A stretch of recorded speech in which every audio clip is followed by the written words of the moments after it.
I was able to get monetized in my first 9 months of being on YouTube, and this was my very first channel ever. It was my very first attempt at ever creating any type of content on YouTube, and so really I just dove in. I learned everything that I could, and I applied everything that I absolutely felt was necessary. And so today I'm gonna go into all of the things that I did that helped me get monetized in my very first 9 months on YouTube as a brand new YouTuber. And I really do think that it's easier than a lot of people make it out to be. There's a really good chance that you might be overcomplicating it in your head. It really comes down to a few basics, and I'm gonna dive into that right now. Okay, so the very first thing that I did that was really important and I think crucial to actually getting monetized with the YouTube Partner Program and making money through YouTube in general, not just through the Partner Program, but in multiple different avenues and creating multiple sources of income, was treating it like a business. And this is a question that maybe you wanna ask yourself. Are you treating your YouTube channel like a business? There's a difference between treating it like a hobby and treating it like a business. A business is something that you go in to do to make money. You've got goals, you have a schedule, you are sticking to it, you're holding yourself accountable. A hobby is something that you do for yourself. Maybe for enjoyment, it's just something that you do for fun. A hobby is something that you don't necessarily have to show up to at a certain time or a certain day. It's just like you do it when you feel like it. So I think it's really important to assess, first of all, if you're not quite where you want to be, are you treating your YouTube channel like a hobby or like a business? Because if you want to make money from it like a business, then you have to treat it like a business. And that's literally how I looked at my channel from day one. From the very start, I chose a day and a time that I was gonna post every single week. And I wasn't being like super crazy. I wasn't trying to post multiple times a week. I started out simple. I started out with 1 video a week. But I think if you can move into posting 2 videos a week, that would be a really great place to start. Eventually, after the first few months, I did end up going into posting multiple times a week. I think it was going 2 times a week, and every once in a while I would do a bonus video, but I think 2 times was definitely the max that I could handle at the time that I started YouTube. I was a mom to twin newborn babies. My twins were 3 months old when I first started my channel. I was completely sleep deprived. I was a brand new mom. I was still learning about how all the things worked, and really the main thing that I just tried to do was hold myself accountable to doing 1 video a week. And then once I got really good at it and I got systems in place and I got a process, then I was able to do 2 times a week.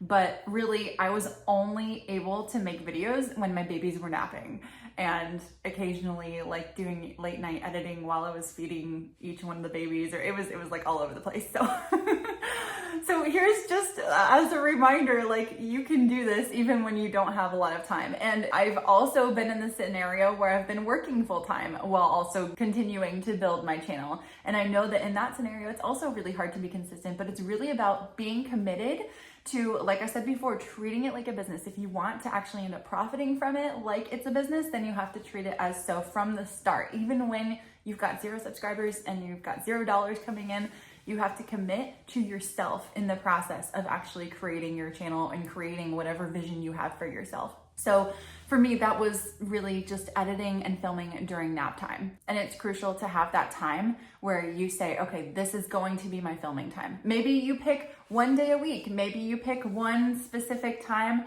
and you batch record a whole bunch of content, and then the next window that you have time, you batch edit and you try to get it a couple weeks ahead. That was also something that I did in this process of treating it like a business, is I would batch record as much as I possibly could, because once you get in the zone, like, I don't know if you feel this right now, but like, I got my good energy, I'm here with you. Like, this is something that, I don't just wake up with all this amazing energy. I mean, I try, but it does take a little bit of like a mental preparation to be like, okay, get in the zone. I'm gonna talk to this one camera, obviously too, like mindset is important when you're going in, because it doesn't necessarily always feel natural to just sit down and talk to a camera. But at the same time, I envision one person on the other side of the camera that I'm talking to. And I know that multiple people are watching this video. So a lot of times YouTubers will say, hey guys, or hey everyone, but I really try not to do that, because I know that only really one person's watching it at a time, and I want this to be like a direct one-on-one experience when I'm able to talk to you and tell you how you can personally grow your YouTube channel. And I want you to succeed. And so that's what I really try to do with my verbiage and with my mindset as I go in to film a video. I try really hard to think about, okay, what is the person on the other side of this camera going through and how can I directly help you? And I think when you're coming up with ideas for your content, that's a really important viewpoint to take, is remember where the person is on the other side of the camera who's like in a certain pair of shoes, certain situation, what are they going through? How can you genuinely connect with them and help them? So really the whole reason why I'm getting into this is because you want to make sure that you are using your time wisely. And if you're making content that isn't hitting home, it's not resonating with the person that you're talking to, it's not coming off in a way where you're genuinely wanting to connect with your audience, then you're kind of wasting your time. I mean, you don't just create content just to create, right? Like every single video that you search on YouTube, there's a reason why you're searching for that question. There's a problem that you want a solution to. There's an answer that you want to find. And if somebody just creates a video just to create a video, like usually you can tell, versus if there's like an actual solution that they're trying to give somebody. Like I'm trying to tell you how I was able to monetize myself in 9 months on YouTube so that you can do the same thing too. I've heard of people doing it faster. Heck, I saw something recently about how somebody got monetized in just a couple of months or even a month. I mean, it's crazy now what's possible. And also, in case you're curious, there are 2 different ways that you can get monetized now. And of course, they have multiple different ways to earn on YouTube. But really the main thing that most people go for at the start is to get the initial partner program monetization approved. And in order to do that, you just need 1,000 subscribers and one of the 2 following options. It used to just be one of these things. So when I got monetized, I needed to have 4,000 watch hours on my channel within a 365-day period. And now, in addition to that, you have another option. So you can either have 1,000 subscribers and 4,000 watch hours, or you can have your 1,000 subscribers and 10 million shorts views in the last 90 days. Honestly, it's pretty cool that they keep making it easier and easier to get monetized these days because of the fact that people are utilizing shorts and you can get a much wider reach by sharing shorts. And if that's not part of your strategy, it should be. But at the end of the day, long form content is the content that pays. So if you're really trying to go for the long term and you're trying to grow your viewership and your audience and your genuine connection with people who are going to be more likely to continue to come back to your channel because they really feel like they know you from watching you and listening to your content, then long form content is the way to go. But if you want to just grow your reach and get that exposure initially, and also it's a really good way to just practice your YouTube and your content skills, is to create a whole bunch of shorts or reels or whatever you want to call it. You know, on YouTube, we call it shorts, and then on Instagram, they call it reels. And then if you're on TikTok, it's a TikTok. You know, all of these things are basically the same, although I can create an entire different video about really the differences between content on those 3 platforms. Those are my 3 main platforms, and I don't always cross-post the same things. I have specific content for specific platforms, but cross-posting is another part of my strategy. So I would also encourage you, if you have the time and or the capacity to have a second platform, probably TikTok is a great place to start. Instagram, if you already are comfortable with it, just promoting all of your content in short form over on those platforms. So that was the next big thing that I did when I was getting monetized on my channel. I was cross-promoting all of my content as much as I could by repurposing the same exact content that I had filmed in my long form videos into shorts, which I was then posting on TikTok because YouTube didn't even have shorts just a few years ago when I was first starting out. And so I was cross-posting all of these short videos over on TikTok and with a call to action at the end of every single one of them that said, go follow my YouTube channel, with the title of my YouTube channel. So it was very clear, and it was specifically showing like just a little teaser of like the best part of some of my videos, and then telling the person who was watching that video if they want to see my full video or my full series or learn more about this topic, come over and watch my YouTube channel. And so I got to watch every single time, without fail, every single time that I had a TikTok video take off, I correspondingly watched my YouTube video take off at the same time. It was always in sync, which was so cool because I know for a fact that that call to action was working, which was so beautiful to watch. And because I made my name of my channel the key thing that I told people to go search for, I also was able to monitor how often my channel name was being searched. That became one of my top keywords. People were searching for my channel because I was telling them to. And that's how I know it was working for a fact, because obviously people weren't just like, oh, I just magically know the name of your channel. Like, they were specifically looking for my content, which was also telling YouTube that people wanted to see what I was showing, which was also really cool. So when, for example, my channel did the huge spike that it did, which ultimately led to me becoming monetized very quickly, once it took off, it was a combination of consistency, showing up and being my authentic, genuine self and really doing my absolute best to try to connect with my audience, and cross-promoting on different platforms. So when that really took off, what happened was I had a few TikToks that took off. I was gaining a lot of momentum over there. And ultimately, I had a couple of TikToks that actually got over 1 million views. But the first one that took off was like the first one that had ever taken off on my channel. And as soon as it did, my YouTube video that I had been cross-promoting with that same TikTok, I posted multiple TikToks. I don't recommend just posting one. Don't be like, oh, I have one YouTube video, so I'm gonna post one TikTok or one short that goes with it. Post multiples. Use as much of that content as you can to break it into multiple shorts. And then now that we have shorts on YouTube, like I said, you can grow and get more wide reach on there, you should post it on there too. But because it is a different audience on TikTok and on Instagram, it's just another great way to reach more people that aren't necessarily on that platform as their main platform. It's like, go and, find people from other places and bring them to you. So that's what I did. And literally my video that ultimately led to me becoming monetized on the YouTube partnership program very quickly took off. It was a video about me traveling with my family that I had posted back in December, and it didn't take off until the following February or March. It was crazy. I watched it go straight up. Like, it only had 100 views for the longest time. So here's just another thing to take from this is just because YouTube's platform doesn't necessarily push out videos like right away as some of that instant gratification might feel on Instagram and TikTok, for example, where you like instantly get that hit and you feel that instant hit of dopamine and you get all happy because you see all these views coming in. Yeah, YouTube doesn't quite work that way, but it is a long-term platform, which is even better because people can search for the content because it is more of an SEO platform, which means search engine optimization. And I'll get into keywords and all that stuff later. But really, the big thing is knowing that it is a long-term goal to be able to have people organically searching for your content. So a lot of my content does continue to go up, which is why the partner program is really important, because I continue to get paid for videos I posted 3 years ago or 4 years ago without doing anything, because the videos are still getting organic search volume. Like, people are just looking for it, and I have evergreen content, so my answers are getting found, and I continue to get paid by the YouTube Partner Program every single month, even on months that I don't post, which is amazing.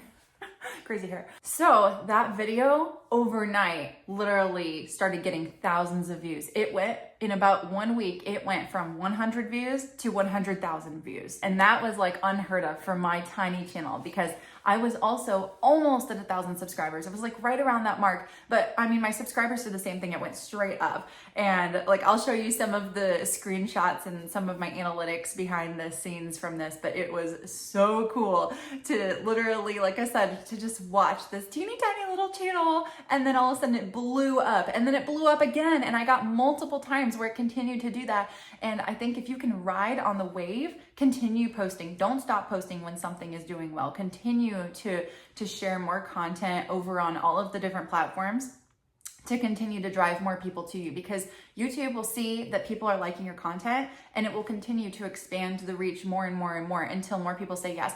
Now, here's another thing that I noticed on every single video on my YouTube channel that has performed well. I can correspondingly tell before it's going to blow up, because I know what to look for. And usually that's the click-through rate, which is why your thumbnails and your titles are so important. If you have watched any type of how to grow on YouTube type content, you probably already understand the importance of how valuable your click-through rate on your thumbnail is and your title. And this is because it's the very first impression that you make on your potential viewer. If they don't click, they don't watch. This is like one of the phrases that Mr. Beast has said over and over and over. And if you don't know who he is, he's like literally the #1 YouTuber in the world. He's got like a gazillion million subscribers. It's nuts. But his like thing that he says all the time is if they don't click, they don't watch. And it's really as simple as that. That's why thumbnails are key. Don't even worry about filming a video if you don't have an idea of what is gonna get the person to click. It has to even have a good thumbnail title, and I would even now say hook, because content is becoming so big that there has to be kind of like an open loop. So if you don't know what a hook is, it's basically like the thing that makes them want to learn more. So like, you know, in this video, I'm going to call it how I got monetized on YouTube in 9 months. And I'll play around with the keywords for that exact phrasing to make sure that it's searchable and that I use the most searched exact phrase and things like that so that you are more likely to find it. And I already have a thumbnail idea that I think will be really good. And I have a whole process for going in and looking at other thumbnails that are kind of similar in my niche to kind of get an idea. One idea that I've used and I think a lot of people use that seems to work really well is if you know what your niche is and you're looking for a new video idea, a new thumbnail that's performing well, how do you know what's performing well? You go and look at someone else who is growing in your niche and look at their very best video. Now, if they only have like 100 views and then their best video is 500 views, then don't look at them, look at somebody else. You want to find like the superstar video, like mine, that took off, and you want to see what did they do on that video that made it perform so well. Because if you see a channel that, let's say, has around 1,000 subscribers and all of their videos get around like 100 to 500 views, and then you see one video that has like 300,000 views, that is your superstar video. That is one that clearly has a high demand. That is one that people are very interested in. So take a look at what they did. Maybe get some ideas from their thumbnail or their title or their hook. It's really important to just keep that in mind as something that will help people to want to learn more. It's just important to keep that in mind as a way to also find out different ideas and things that you can create for your content. But going back to that hook idea, it's really just the concept of having an open question that the people will want to then close. Because naturally in our minds, if there is a question, like we didn't even realize that I wanted to know this, but somebody will be like, there was actually something I saw about a video where they said, how high was like the highest egg drop or something. And it's like, I don't care about eggs dropping from a high point. Like I don't need to know that. But because the question was asked, it's like, oh, suddenly I'm oddly curious about what the answer to that is. I never thought about it, but now I kind of want to know. And that's the thing. It's like you have to give like a hook that incentivizes them to want to close the loop. So how did I monetize my YouTube channel in 9 months? All of a sudden, somebody might want to know if they're in the situation where they're trying to get monetized, and 9 months sounds pretty good because it's kind of below average. A lot of people, their goal is to get monetized within 1 year, and a lot of people don't even hit that. I've heard of like really big YouTubers who it took them 18 months or longer to get monetized. So I think it's really important to keep all of these things in mind and also just always continue learning. I think if you can stay close to the fire and stay close to the space and always just soak up as much information as you can and keep getting better and better with every single video, that is another really surefire way to continue growing in the right direction. So one last thing that I want to talk about, we already talked about treating it like a business. We talked about consistency and holding yourself accountable. We talked about how to do your thumbnails and your titles and your hook and looking for the superstar video. The one last thing that I want to talk about is have fun with it, because people can tell if you're like, I am just sitting here and I am trying to look professional. Here is how you get monetized. Like nobody's gonna watch that. Like, and also because so many people are creating content nowadays, like you can just tell when people are comfortable and when they're not. And as much as I am still even trying to, you know, improve my own personal like background and stuff, like I've been switching around in my office and trying to film in like different locations, and I'm still trying to figure that out. I don't place too much pressure on things like that. I just focus on like just being me and sharing my authentic value with you, because I know that I have some information to bring to the table. I know that I've got the insight, I've got the experience, I've been there, and I know that I can help. And so that's all I really do, is I just focus on having my good energy, being myself, because also people can feel if you're comfortable, and if you're not comfortable, they're not gonna be comfortable watching you. Also, if you are new to the YouTube game or even the content creation game, it does not always feel natural right off the bat. Like, it's just one of those things that you just really have to feel like, okay, I'm having a conversation with somebody. Hey, we're having coffee. What's up? A lot of people are even starting out their YouTube videos with like a very nonchalant, like morning routine. Like they fill up their coffee cup and then they go and sit down in their cozy chair and they're like, hi. Because that's how you get comfortable, and it's important to feel that. So like if you're not having fun with it and you're not enjoying what you're talking about, if you feel like you're scripting every single word and you're trying really hard to read off of a teleprompter or something, like it feels unnatural. And so some people are really good at reading off of a teleprompter. Like if that's your jam and you're good at that, then continue by all means. But for most people, that is not the case. And so I think it's really important to just not be so serious with yourself and remember that you're having a genuine conversation with somebody. And of course, you know, I think it is important to like smile a little bit and be happy, because after all, it is like a one-sided conversation. So if you're just like the whole time people are like, okay, I don't want this energy. Like, I think that's kind of important, is to bring good energy. And really at the end of the day, just my whole point about this was that you should be having fun with your content. And don't put too much pressure on yourself. Try to show up and treat it like a business. If you can be that consistent person who's consistently doing the things, it will get there. And your quality will improve. Don't worry so much at the very beginning about being a perfectionist, because it will get better. The very first videos are never gonna be your best videos, most likely. Like my first video that took off, I think was like I don't know, probably like my 40th video at least, something like that.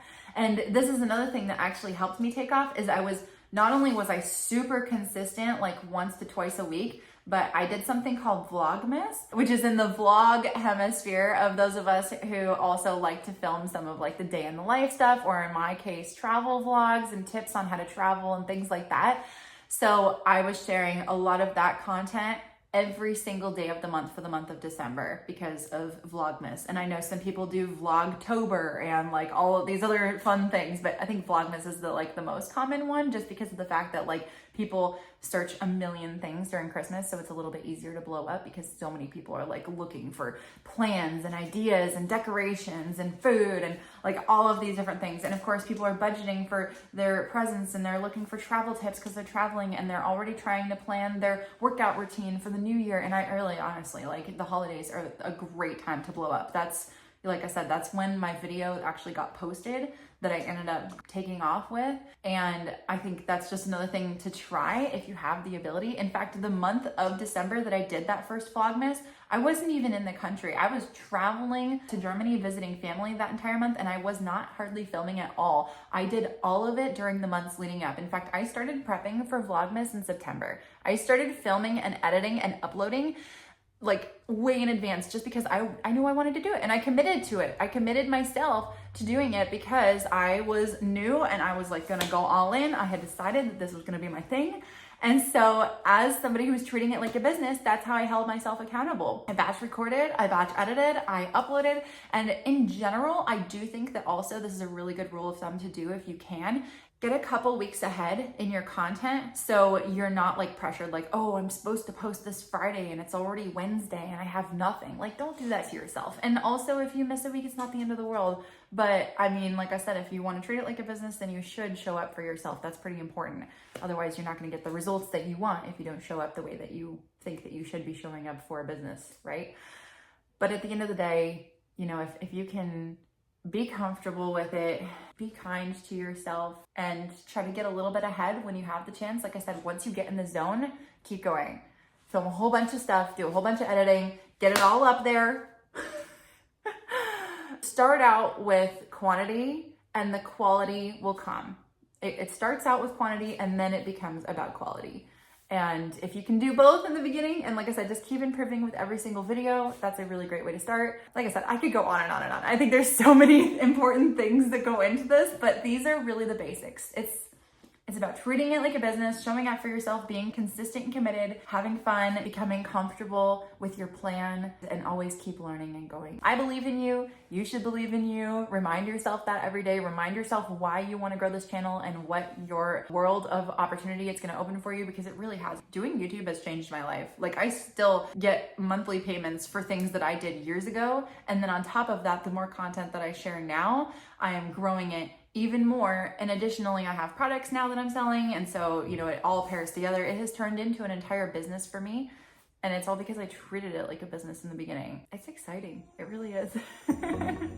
Anyway, if you wanna hear more of my tips and things like that, I encourage you to subscribe. Thank you so much for being here. And if you wanna hear how I made my very first $5,000 from YouTube, then I encourage you to watch the video that's gonna pop up on the screen in a second. Thanks and have a great day. Bye.